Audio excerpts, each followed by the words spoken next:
Hello children, hope you are healthy and doing well.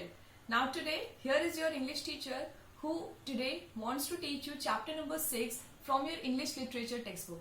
And the name of the chapter number 6 is One Less Than 100. So let's now begin. Here's the course book. Chapter number 6, One Less Than 100. Now let's begin. Nasruddin Hodja prayed to God for 100 gold coins. Someone heard his prayers and Nasruddin got what he wanted. But did he keep those coins? Let's find out. As this paragraph says that there is a person called Nasruddin Hodja who is praying to God and asking for 100 gold coins. And somebody heard his prayer. Let's figure out whether it's God that heard the prayer, and what then Nasruddin Hodja does with the money that he got. Nasruddin Hodja woke up early in the morning and quickly got ready for his prayers. God, please give me 100 gold coins. 99 will not be enough. 100 gold coins is what I want. So here is, as you can understand, that there is a person, as I already told you, Nasruddin Hodja. So he wakes up early in the morning, gets ready for his prayer, and then he prays to God that he wants 100 gold coin. But there is a condition. He wants only 100 gold coins, not even one less than 100 coins. He is saying that he will not accept 99 gold coins. In fact, this was his daily routine. Means every day he was praying for this. The Hodja's neighbor, a rich merchant called Nazim, had been watching and hearing him day after day. So one day he thought he would try to see if Hodja really meant what he said. So what's happening here? That the Hodja's neighbor, there is a rich merchant called Nazim. He had been watching him every day. Means every day he used to watch that his neighbor is praying for 100 gold coins. And one day he thought, let's test him. Means as Hodja is saying that I would not accept if it is one less than 100. Let's figure out if he accepts. It means if he means what he says. The moment the Hodja went to the courtyard for his prayers, he threw a bag of 99 gold coins. As you can see, here is the Nasruddin Hodja who has actually got this bag of coins. But here there is one thing that I need to tell you, that this bag of coins has not been given by the God. In fact, this has been given by the rich merchant, by his rich merchant called Nazim. He was pleasantly surprised when he opened the bag. Naturally, he started counting and found only 99 coins. So he was obviously surprised, very happily surprised when he opened the bag. Why? Because he could see the gold coins in it. And naturally, as everybody does, if you get a bag of coins, you would actually naturally start counting it, right? So that's what Hodja also started doing. So he sat down with a deep sigh. Deep sigh means he took a deep breath. He knew that God would not listen to him in total silence. So he said loudly, okay, so he has done the counting and he found there was only 99 coins, right? So he thought that I should speak loudly to God, because my silence, the God won't be able to understand my silence. So I need to speak loudly. Oh merciful God, you just forgot that the coins should have been 100 in number. However, it doesn't matter at all. You can give me the last coin tomorrow. So what's happening here? Now he says, God, I asked you for 100 gold coins. Okay, it's okay if you have, I think you missed, you could not understand what I'm saying. But it's okay. You can give me the last coin tomorrow.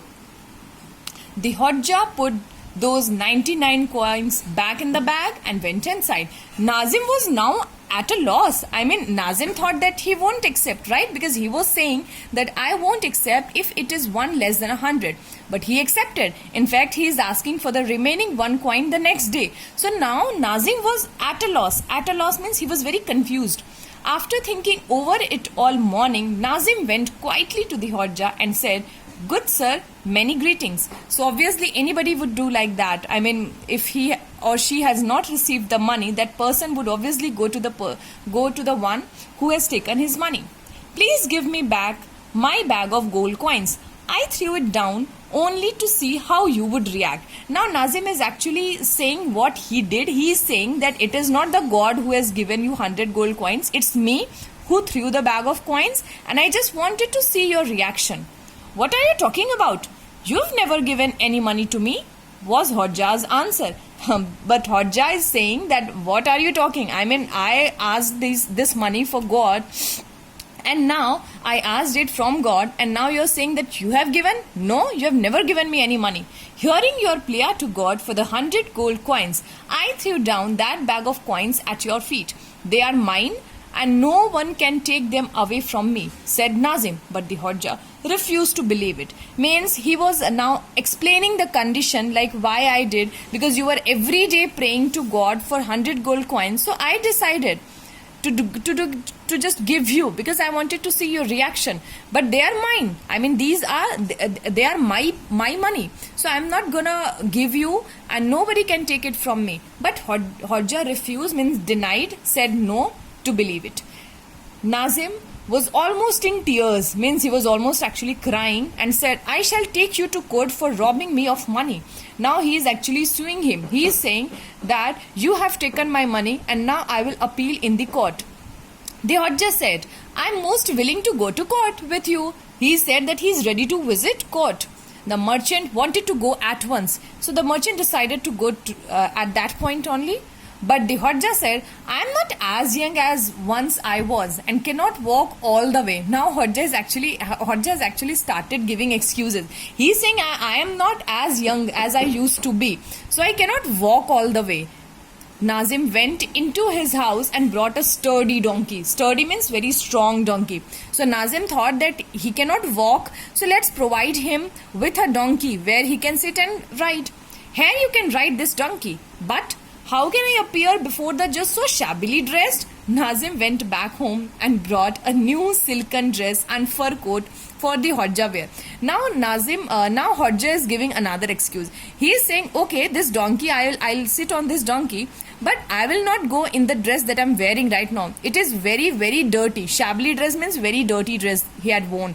So Nazim went back home and he brought a silken dress and then a fur coat for Hodja to wear.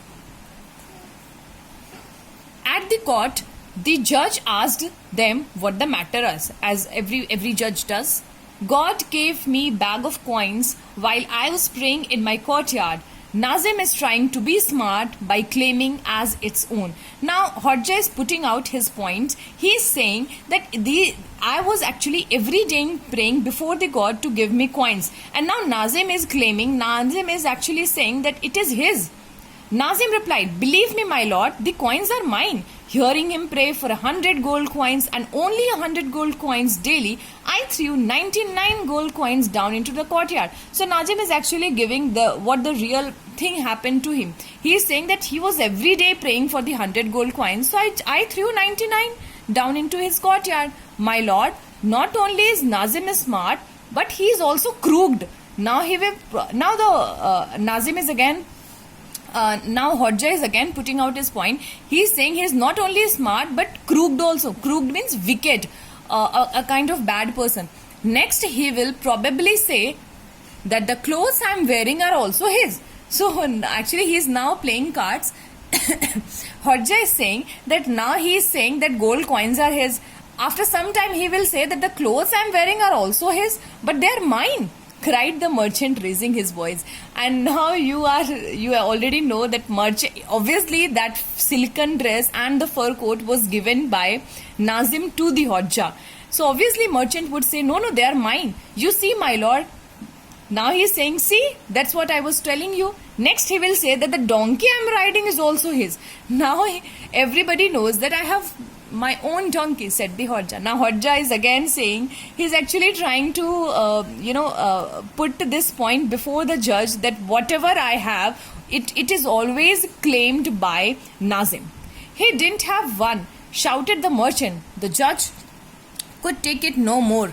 I have never seen such a rogue in all my years in this court. How dare you accuse an honest and respectable man? Complaint dismissed. Take him away, he declared. So as Hodja was saying that this he would claim this is also his, then this is also his.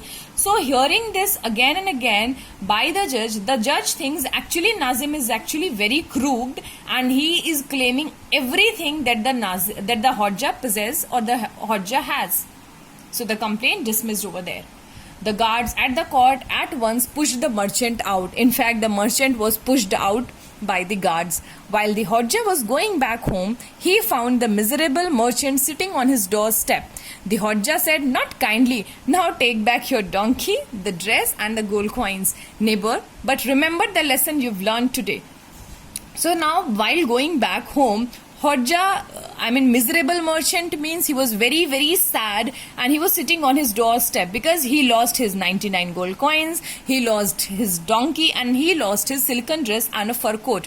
Now Hodja was actually, it was a prank played by Hodja also. He said, "Now take back your donkey, take the dresses, the gold coins that you've given me, but remember the lesson you have learned today. Don't at any time tempt an honest man to break his word." Means, see what was happening. Nazim was just testing Hodja whether he accepts 99 or not. So that's what the Hodja says. Never tempt an honest man to break his word. Means never do any such thing that pushes any person to break his own words. So that's what the lesson that the Hodja learned. Now let's do the hard words, meanings and question answers. So these are the 11 hard words which I have taken out from the chapter. First is routine, neighbor, merchant, courtyard, merciful, sturdy, shabbily, crooked, rogue, dismissed, miserable. So you have to write down in your notebook and then here are the word meanings. First one is deep sigh. It means deep breath let out in tiredness. Merciful, very kind. Sturdy, strong. Shabbily, worn out, a dress which is now worn out or something. Crooked, wicked, bad person. Rogue, dishonest, disloyal person. Miserable, unlucky person. Accuse means to blame. Answer the following. So these are the questions which are given in your textbook. I have written down the questions along with the answers. First one. What did the Hodja want from God? What was his condition? The Hodja wanted 100 gold coins from God on the condition that it should be exact 100, not even one less than 100. Only then he would accept. Remember, he told that I won't accept if you provide me with 99 gold coins. I will only and only accept if they are 100 in numbers. Who decided to test him and how? Obviously his neighbor, right? The rich merchant Nazim decided to test him. He dropped a bag of 99 gold coins in the courtyard. The next time when the Hodja asked God for 100 gold coins, he waited to see if the Hodja accepted it and then he trapped himself into a trouble. Third, what did the Hodja say to God after counting the bag of coins? After counting the bag of coins, the Hodja found that it was only 99. He then told God that he would keep the bag for now, but he should get the remaining one coin the next day. But he actually promised that I would accept only 99, right? But even after getting 99 coins, he thought that he would get the next one coin on the next day. So he spoke to the God regarding that. Fourth one. What did the rich merchant give the Hodja before they left for the court? The rich merchant gave Hodja, you remember? A bag full of coins, a sturdy donkey, a silken dress and a fur coat before they left for the court. Because Hodja was saying that he didn't have good clothes, he is not able to walk. So all these things were provided by Nazim to him. Fifth one. Whom did the judge believe and why? Obviously you know the answer. The judge believed the Hodja because he spoke in a very convincing manner. Why? Because he actually proved that whatever he was saying was actually right. And Nazim, it is his habit to claim whatever Hodja always has. Okay, so here we finish. I hope you have enjoyed this lecture, enjoyed this chapter, one less than 100. Now your work is to write down the hard words, word meanings and question answers in the notebook that you have made for English. Till then, bye-bye.